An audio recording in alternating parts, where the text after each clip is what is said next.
నియోజకవర్గ యువ నాయకులు చంద్రశేఖర్ గారు, అదేవిధంగా మండల యువ నాయకులు బాలాజీ గారు శాలువతో ఎమ్మెల్యే గారిని సత్కరించవలసిందిగా కోరుతున్నాను.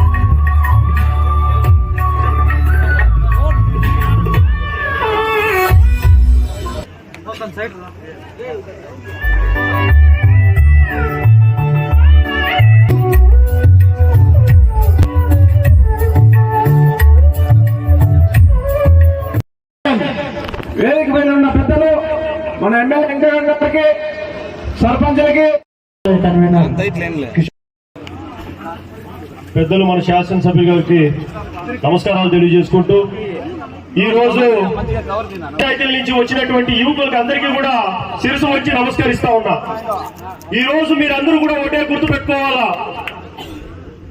ఈ 5 సంవత్సరాల్లో మీరు పెరగబడతాను అనుకో, ఏమీ లేదు. ఎగ్జాంపుల్ చెప్తా. ఈ భూపతి ఉన్నాడు, భూపతికి దుడ్లు ఇచ్చేసా అని చెప్పి దాముకు చెప్తాడు, దాముకు దుడ్లు ఇచ్చేసా అని చెప్పి లక్ష్మణ్ రెడ్డి చెప్తాడు, లక్ష్మణ్ రెడ్డి దుడ్లు తీసుకోవాలని చెప్పి ఇంకోటి చెప్తాడు. అప్పుడు ఏమైతుంది, వీళ్ళు ఆయనకి ఏదైనా పిండ్లుండి అన్న ఊరికి పోయినాడు అనుకో, దుడ్లు ఇచ్చినారు రా, అందుకే ఆయన రాంది. ఇవన్నీ కూడా కల్పితాలు. అంటే ఎగ్జాంపుల్ మనోళ్ళని చెప్పి మీరు తప్పుగా అనుకోతున్నా. అంటే చర్చ అయితే ఇదే జరుగుతాం. ఇదే అంటే మనల్ని అందరినీ కూడా డిమానిటైజ్ చేయడం. దీన్ని ఏమి అంటే మనం ఎక్కువగా పనిచేస్తా ఉన్నాం. 10,000 మెజార్టీ వైఎస్ఆర్ కాంగ్రెస్ పార్టీ 10,000 ఓట్ల మెజార్టీ ఈ కోటలో వస్తుందని తెలియజేసిన తెలుసు. దీన్ని ఎక్కడన్నా ఆపాలంటే వాళ్ళకే ఏదో చెప్తే స్లో అవుతారు కదా అనే ఒక ఆలోచనతో వాళ్ళు అజెండా పెట్టుకున్నారు. నాకు పూర్తి నమ్మకం, వైఎస్ఆర్ కాంగ్రెస్ పార్టీ కార్యకర్త అయినా, నాయకుడైనా, సర్పంచ్ అయినా, ఎంపీటీసీ అయినా, ఎంపీపీ అయినా ప్రతి ఒక్కరి మీద నాకు నమ్మకం ఉంది. నేను ఈ 5 సంవత్సరాలు మీరు నన్ను చూశారు. ఎక్కడైనా సరే ఒక ఎమ్మెల్యేగా ఎక్కడైనా ఒక ఇంత అహంకారం నేను చూపించానని అడుగుతాను మిమ్మల్ని. వాలంటీర్లు కూడా ఉన్నారు. ఎవరినైనా ఈ చిన్న మాట అన్నానా అంటే మీరంటే నాకు ఒక గౌరవం.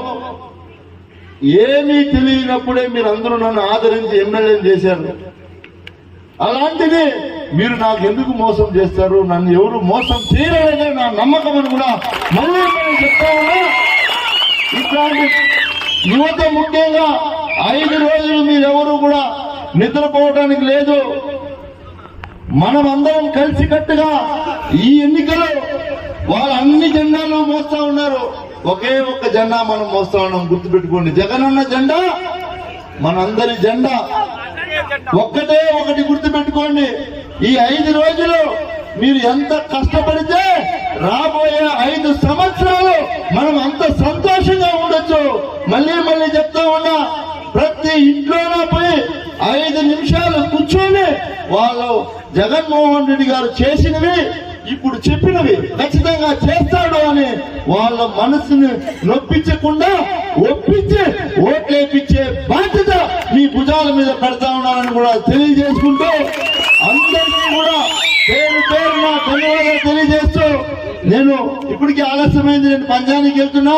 వచ్చిన వాళ్ళందరూ కూడా ఖచ్చితంగా భోజనం చేసుకొని వెళ్లాల్సిందిగా ఖచ్చితంగా మిమ్మల్ని అందరినీ కూడా కోరుకుంటూ సెలవు తీసుకుంటా ఉన్నా.